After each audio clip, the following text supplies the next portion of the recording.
السلام علیکم year four, ہم اسلامیات کا سبق ایمانداری پڑھ رہے ہیں، جس میں ہم نے پڑھا کہ حضرت محمد صلی اللہ علیہ وآلہ وسلم بے حد ایماندار تھے۔ آپ صلی اللہ علیہ وآلہ وسلم کے پاس جب لوگ امانتیں رکھواتے تو آپ صلی اللہ علیہ وسلم ان کو بالکل ویسے ہی واپس لوٹاتے جس طرح سے انہوں نے آپ صلی اللہ علیہ وسلم کے پاس اپنی امانت رکھوائی ہوتی تھی۔ اسی وجہ سے آپ صلی اللہ علیہ وسلم کو صادق اور امین بھی کہا جاتا تھا۔ پیارے بچوں، اس سبق میں جو حصہ رہ گیا تھا آج ہم وہ پڑھیں گے۔ ایک مرتبہ حضور صلی اللہ علیہ وسلم بازار میں تشریف لے گئے۔ ایک جگہ فروخت کے لیے غلہ دیکھا۔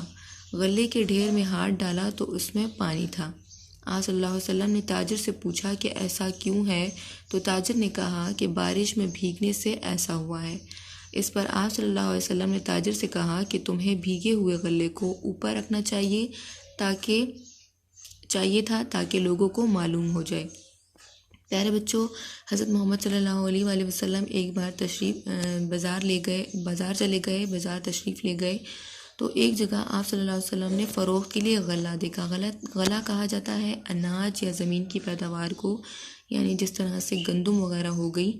تو آپ صلی اللہ علیہ وسلم نے غلے کے ڈھیر میں ہاتھ ڈالا، یعنی غلے کا انبار تھا، وہاں پہ بہت زیادہ غلہ موجود تھا۔ جب آپ صلی اللہ علیہ وسلم نے اس کے اندر ہاتھ ڈالا تو اس میں پانی تھا۔ تو آپ صلی اللہ علیہ وسلم نے تاجر سے پوچھا کہ ایسا کیوں ہے؟ تاجر کہا جاتا ہے تجارت کرنے والے کو۔ تجارت جو ہے وہ ایک جگہ سے سامان لے کے آیا جاتا ہے اور کسی دوسری جگہ جا کر اسے فروخت کیا جاتا ہے۔ تو جو ایسا عمل کرتا ہے، جو تجارت کرتا ہے، اسے تاجر کہا جاتا ہے۔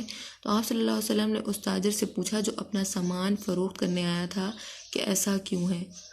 تو تاجر نے کہا کہ بارش سے بھیگنے سے ایسا ہوا ہے، یعنی بارش ہو گئی تھی جس کی وجہ سے یہ غلہ گیلا ہو گیا تھا۔ اس پر آپ صلی اللہ علیہ وسلم نے تاجر سے کہا کہ تمہیں بھیگے ہوئے غلے کو اوپر رکھنا چاہیے تھا تاکہ لوگوں کو معلوم ہو جائے۔ آپ صلی اللہ علیہ وسلم نے تاجر سے کہا کہ وہ غلے کو، جو بھیگا ہوا غلہ تھا، جو گیلا ہوا غلہ تھا، اسے وہ اوپر رکھ دے تاکہ جب اسے کوئی خریدے تو اسے پتہ ہو کہ اس میں یہ نقص موجود ہے، تاکہ وہ کسی دھوکے میں نہ رہے۔ آپ صلی اللہ علیہ وسلم نے ارشاد فرمایا، من غش فلیس منا، ترجمہ جس نے ملاوٹ کی وہ ہم میں سے نہیں۔ پیارے بچوں، ملاوٹ کہتے ہیں کہ کسی اصل چیز میں ایسی چیز ملا دینا تاکہ وہ زیادہ ہو جائے، یا کسی اور نیت کے باعث ملاوٹ کرنا۔ جس طرح سے دودھ میں پانی ملا دیا جاتا ہے، اس کی ملاوٹ کی جاتی ہے۔ تو جو شخص کسی بھی چیز میں کسی بھی طرح کی ملاوٹ کرتا ہے وہ ہم میں سے نہیں، یعنی وہ اللہ تعالیٰ کے نیک لوگوں میں سے نہیں ہے۔ ایک اور موقع پر آپ صلی اللہ علیہ وسلم نے فرمایا کہ کسی تاجر کے لیے یہ جائز نہیں کہ وہ چیزوں کو اس کے نقص بتائے بغیر فروخت کرے۔ پیارے بچوں، حضرت محمد صلی اللہ علیہ وسلم نے ایک اور موقع پر فرمایا کہ کسی بھی تاجر کے لیے جو تجارت کرتا ہے اس کے لیے یہ بات جائز نہیں، یعنی درست نہیں کہ وہ کوئی بھی اپنی چیز فروخت کرے تو اس کے نقص کو نہ بتائے، یعنی نقص کہا جاتا ہے عیب کو یا برائی کو۔